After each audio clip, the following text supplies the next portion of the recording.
Пред малку разговарав со Ведран Андоновски, главен уредник на Гласот на Америка на македонски јазик.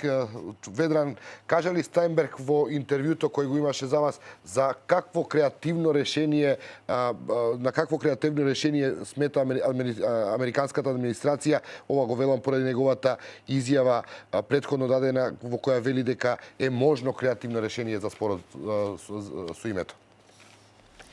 Не, но затоа човекот број 2 во State Department тврди дека има не едно, туку многу креативни решенија и најави дека САД ќе соработуваат со обете страни со ваква цел.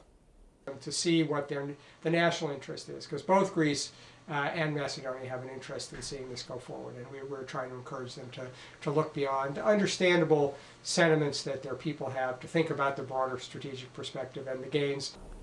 Борјан? Ведран, за време на прославната посета на генералниот секретар на НАТО Јабде Хоп Шефер, кажа во Атина, кажа дека неговиот оптимизам не пораснал по средбите кои ги имаше овде во Скопје.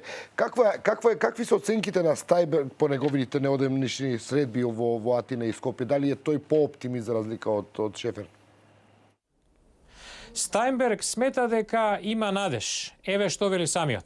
I was encouraged in my discussions in Athens that the leadership in Greece, I think, appreciate and value the importance of trying to get Macedonia better anchored into Euro-Atlantic institutions. So I will remain eternally hopeful that we will find a good way forward past this particular difficulty to get to a good result.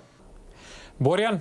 Добро, значи Стајнберг света дека ползата и перспективите од натамошната евроатлантска интеграција можат да бидат мотив што ќе доведе до решавање на проблемот. Но како?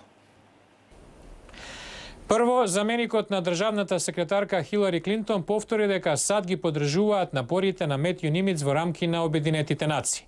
Второ, најави дека САД се подготвени да помогнат.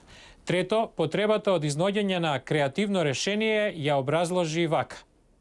We think it's very important. We think there's an opportunity for Skopje, the leaders there, to take their rightful place in European integration, particularly to become members of NATO. And so we hope that there's a real sort of intensified focus, both in Athens and Skopje, to try to find creative solutions to allow this integration process to go forward.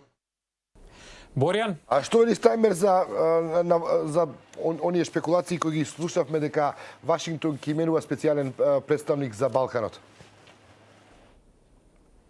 Во поширокото интервју за Гласот на Америка, Стајнберг кажа дека не знае дали САД ќе имаат посебен представник, но коментираше дека самата посета на потпредседателот Џо Бајден, како и неговата посета, илустрираат колку САД сметаат дека Балканот е важен.